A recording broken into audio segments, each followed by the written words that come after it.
ne cewa lallai a cikin masu sana'a ta acaba akwai waɗanda suke tukin ganganci da goyon uku, wani lokacin da goyon hudu, wani lokacin ka ga namiji biyu mace ɗaya, gaban namiji tsakiya mace kuma baya kuma namiji kuma ba muharraman juna bane, ba su taɓa ganin juna ma sai a ranar. To kaga wannan tsabar rashin da'a ne, ko shakka babu ya saba wa ka'idoji na addinin musulunci. Sannan ga tukin ganganci da shiga a haka, har gwaninta ce a wajen galibin samari da suke irin wannan tukin, su ba sa tsayawa idan an je wurin da ake tsayawa. Wannan gwaninta ce, wayewa ce, binnanci ne, mutum ya shiga a haka ya fita a guje. Wannan kan ya kamata a ce an samar da waɗansu dokoki da za su taimaka wajen tsare rayukan mutane da dukiyoyin mutane. Galibi idan ka je asibitoci na manyan biranen ƙasarmu sai ka samu ward guda, rukuni guda na gadaje wanda kawai na 'yan acaɓa ne wanda suke yawan hadari.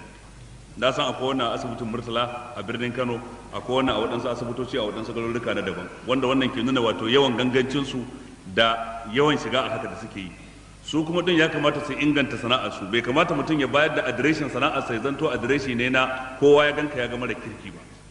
Tare da cewa a cikinsu akwai dattijai, a cikinsu akwai masu iyali, a cikinsu akwai masu tunani da hangen nesa, to amma sun bari waɗanda suke ba dattijan cikinsu ba su da halin dattaku, ba su da da'a, ba su da tarbiyya, suna nema su lalata musu sana'arsu ta yadda idan an gansu sai a ɗauka su duka ba su rikici. Kuma wannan haƙƙi ne na gwamnati a ko'ina ta tsara yadda za a wato kowane irin abu da jama'a suka buƙatu zuwa gare shi, buƙatuwa ta tilas, dan larura ce ta acaɓa, ba jin daɗin rayuwa bane ba, da mai yi da mai hawa da wanda aka ɗauka da wanda ya ɗauka ɗin, dukkan su larura ne. To amma abin takaici da bakin ciki shine yana daga cikin injazat, nasarori wani lokacin da gwamnatoci suke ganin sun yi, idan sun kawo wa mutane babura 2,000, 3,000, 5,000 da ayyatayin a caɓa. Wannan ko ba a kirga wannan a matsayin nasara a kasashen da aka ci gaba. Ana kirga wannan ne a matsayin nasara a waɗansu ababai, za a kirga waɗanda ba wannan ba a matsayin ababai na nasara.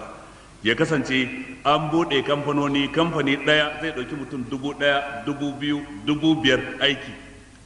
2,000 aikin safe, 2,000 aikin rana, 2,000 aikin dare su kwana, kaga anan gurin wajen 6,000 kamfani daya. Wannan shine hakikanin ci gaba. Wannan kuma ba zai yi ba sai an samu wadataccen wutar lantarki, ba za a samu wadataccen lantarki ba sai an samu ingantaccen shugabanci, sai an samu kishin kasa, sai an samu kishin zuciya a cikin zukatan shugabanninmu.